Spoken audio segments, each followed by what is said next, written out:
Taqihul qaul. Taqihul qaul. Ini kan kitabnya. Isi garang sa. Si garang kitabnya Syekh Muhammad bin Umar An-Nawawi Al-Bantani. Segala Syekh Muhammad bin Umar An-Nawawi Al-Bantani Asy-Syafi'i. Segala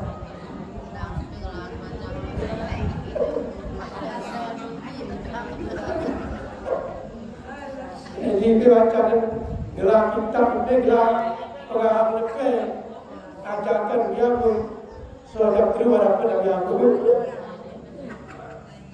mainkan ifadilah ini kata beliau kata dia maqala kulla yaum,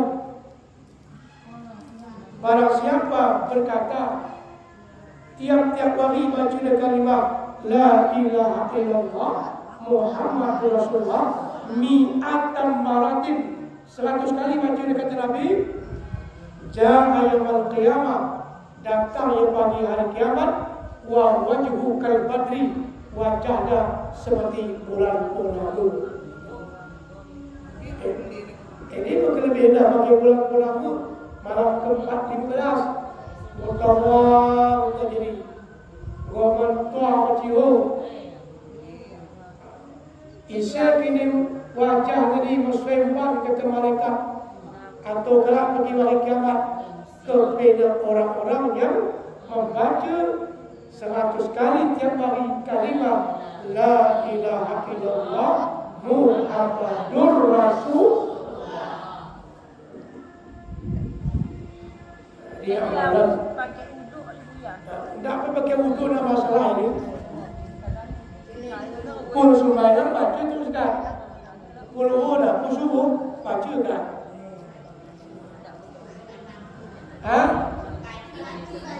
Woi, baca 100 kali. 4 kali sekali ni jika apa kita dan la ilaha illallah, la ilaha illallah 100 kali ya. Boleh. Lebih bar 100 masalah.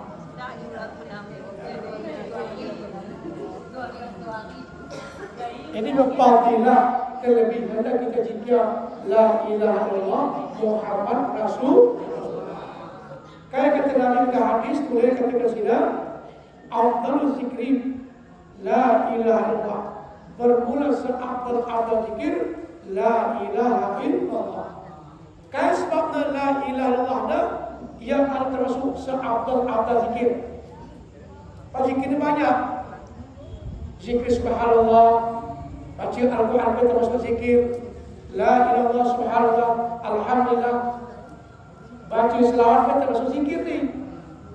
Tetapi kenapa seafdal zikir kata Nabi la ilaha illallah seberjilid-jilid zikir? Kata Nabi itulah kalimah la ilaha illallah. Sebabnya li'annaha kalimatun tauhid. Sesungguhnya kalimah la ilaha illallah kalimah tauhid. Jadi sebabnya yang sejilid-jilid zikir. Kalau la ilaha illallah kalimat tauhid. La yumassilu syai'un, tidak bisa menyerupai, tidak ada memisalkan oleh suatu pun kalimah la ilaha illallah. Tidak ada yang menandingi, tidak ada yang bisa memberikan contoh, mengumpamakan, mentasyabuhkan, menyerupakan kalimah la ilaha illallah. Tidak ada Tuhan yang wajib disembah melainkan zat Allah. Kalimah ini tidak ada yang menyerupai dari segi maknanya, segi tauhidnya, segi artinya, segi mendalamnya, isinya, tidak ada yang menyerupai kata beliau. Itulah yang disyariatkan oleh Syekh Muhammad bin Umar An-Nawawi Al-Bantani. Ya kalimat tauhid. Kalimat tauhid. La ilaha illallah. Ini kalimat tauhid. Ini pertama faedahnya. Yang kedua,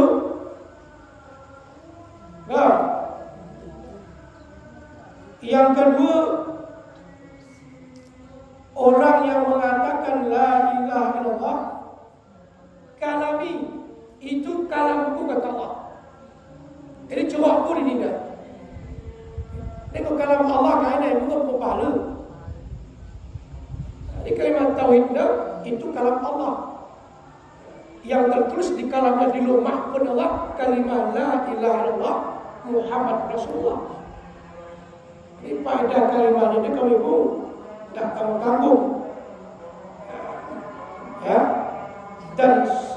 Dan seabdal-abdal doa, seabdal-abdal zikir la ilaha illallah, seabdal-abdal doa adalah alhamdulillah. Kayak seabdal-abdal zikir, sejile-jile zikir la ilaha illallah. Apa seabdal-abdal doa, sejile-jile doa ni kan alhamdulillah rabbil alamin. Jadi mah sejile-jile dukung kata Rasulullah. Kita mendapatkan suatu alhamdulillah rabbil alamin. Segala puji bagi Allah, Allah Tuhan semesta alam. Jadi seabdal-abdal doa ni kita sepelekan alhamdulillah, kita sepelekan pada hari seabdal-abdal doa. Alhamdulillah rabbil alamin. Ini maksud ciri-ciri itu. Jadi pasal kitabnya mengajarkan kita kalimah la ilaha illallah kalami. Itu kalam kata Allah. Itu kalam Allah. Coba Allah, kalam Allah kita amalkan, kita baca setiap pagi, maka dengan kalimat itulah kita mendapatkan pahala yang berlipat ganda dan mendapatkan rahmat kasih sayang dari Allah. Jadi kalimat la ilaha illallah dan kalimat alhamdulillahirabbil alamin. Itu ni dua si dua dan apa itu yang kita amalkan. Ulang tadi kedai, ulang amalkan ni.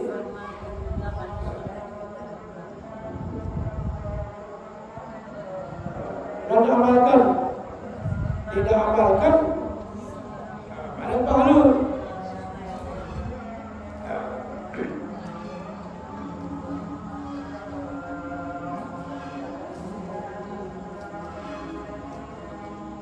Dalam hadis Nabi itu dikatakan ada maqala barang siapa mengucapkan berkata la ilaha illallah min ghairi ujbin, ia tidak sombong, baca kira kalimat la ilaha illallah tidak yang ujub, tidak yang riya,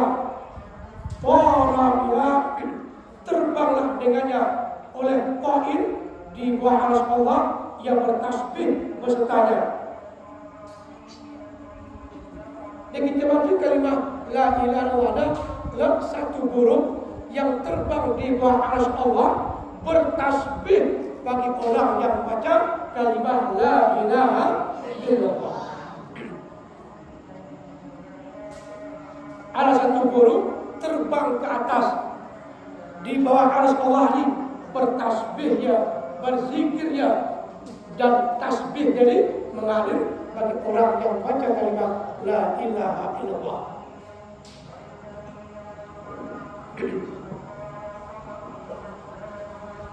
Bertasbihlah, burung yang bertasbih ini kapan? Sampai datangnya hari kiamat.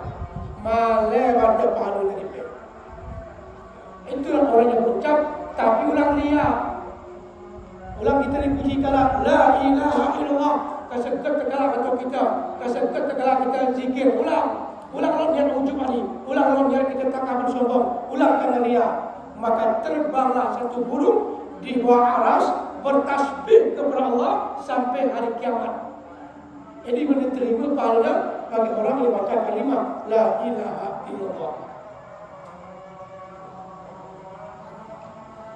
Begini hadis Nabi mengatakan, dengan hadis Nabi B kita kurang yakin, kita coba saya tulis dalam kami. Sifatnya hadis Nabi, pengarangnya ulama besar, orang Indonesia, orang Banten. Kubur beliau di Mekah, di Ma'la, di kota Mekah.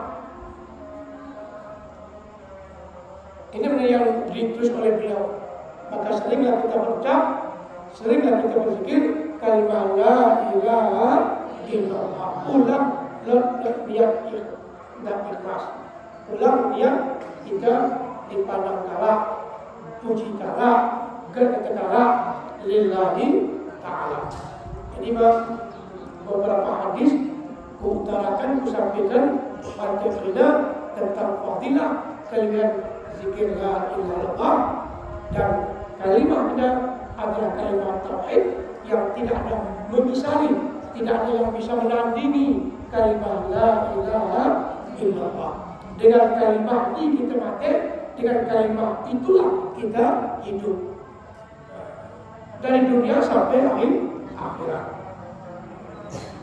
Ini misalnya, kalau pertanyaan bisa ditanyakan ke ibu. Kalau sempurna silakan tanya. Yang paling kita kaji tentang sholat, ini kita kaji tentang zikir, fadilah pula zikir. Allah di hati boleh. Itu zikir hati. Kalau la ilaha illallah, zikir lisan, zikir lidah. Kalau kita ingat Allah di hati, itu zikir hati yang banyak. Lidah pun berzikir, hati pun berzikir.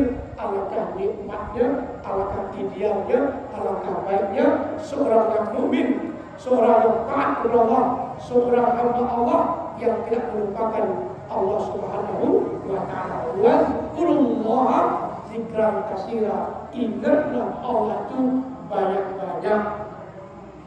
Ulang tanggung-tanggung, ulang citok-citok. Jangan sikit-sikit saja, ya Allah. Banyak-banyaklah kamu berzikir kepada Allah. Sembahyang berzikirnya. Orang yang ingat Allah, ia sembahyang. Orang yang bersedekah, ini berzikir, ingatnya zikir, ingat Allah. Bersedekah ya, termasuk zikir ini. Orang yang berinfak, ahli dana, bersedekah, itu pun zikir namanya. Banyak peluang-peluang zikir ini, banyak bermacam-macam cara kita berzikir Allah. Tanduk begini berzikir, maju kita ingat maju, kita zikir Allah. Waktu kita ingat Tuhan.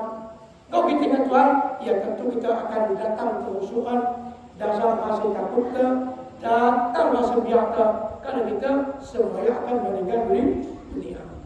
Ini berzikir ada. Kita ingat Allah, kaji kita ibadah, si kita bahan ini yang kita kerjakan adalah semuanya kembali kepada kita untuk bekal kita bagi menghadap Allah. Ini sudah lupa ke Tuhan, meraih makan kita Tuhan, meraih minum kita Tuhan, meraih kiri kita Tuhan, meraih hidung kita Tuhan, memberi nafas kita Allah, memberi rumah kita Allah, memberi anak kita Allah, ya, memberi tangan kita bisa menyuapkan ke mulut kita Allah. Tidak doa ke Tuhan, tidak bisa masuk. Lalu kita banyak zikir kepada Allah, kita ingat sudah timbul hasil yang akan batin ke rasa syukur kita kepada Allah. Orang yang bersyukur itu selalunya nikmat yang paling besar, nikmat yang paling mahal, nikmat yang paling bagus di sisi Allah Subhanahu wa taala. Kembali. Kayak kita makan lagi. Apa kita makan kembali?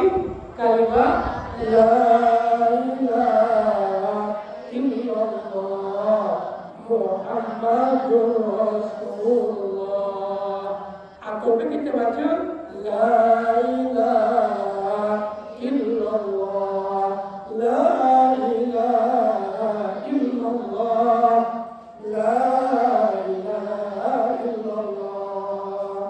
Sekarang kita baca la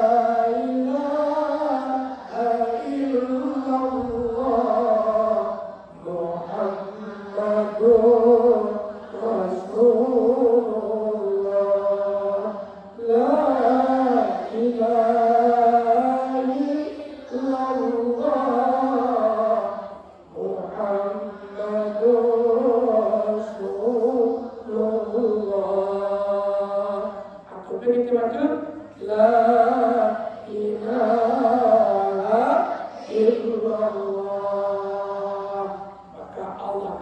dan nikmat. Karena yang tidak ada tempat kita bersandar, vertikal kita, tempat kita bersandar, tempat kita mengadu, tidak ada yang lebih tanding melainkan mengadu kepada Allah. Dengan kita juga orang dan masihnya, dan zamannya, dan tempatnya, dan dekat, tapi kita mengadu kepada Allah, mendoakan kita, mendoakan rezeki kita, mendoakan anak kita, mendoakan suami kita, mendoakan keluarga kita. Kepada siapa kita doakan? Kepada Allah. Tidak ada tempat yang paling sempurna mengadu melainkan kepada Allah. Minha khalaqnakum, dari tanah Allah jadikan kita, dan segala kita kembali kepada tanah. Isi pun tanah Tuhan, isi pun tanah kita Allah. Apakah tega, apakah pantas kita orang melupakan Tuhan? Orang tak salat melupakan Tuhan. Orang tak mau mengaji, itu tanda orang melupakan Tuhan. Alhamdulillah, bersyukur kita yang hati bingung, kita dapat mendengar Allah. Jadi itu saja kajian kita pada Jumat ini. InsyaAllah Jumat depan kita semua sambung kembali dengan izin Allah Subhanahu wa Ta'ala. Demikian, terima kasih. Wassalamualaikum warahmatullahi wabarakatuh.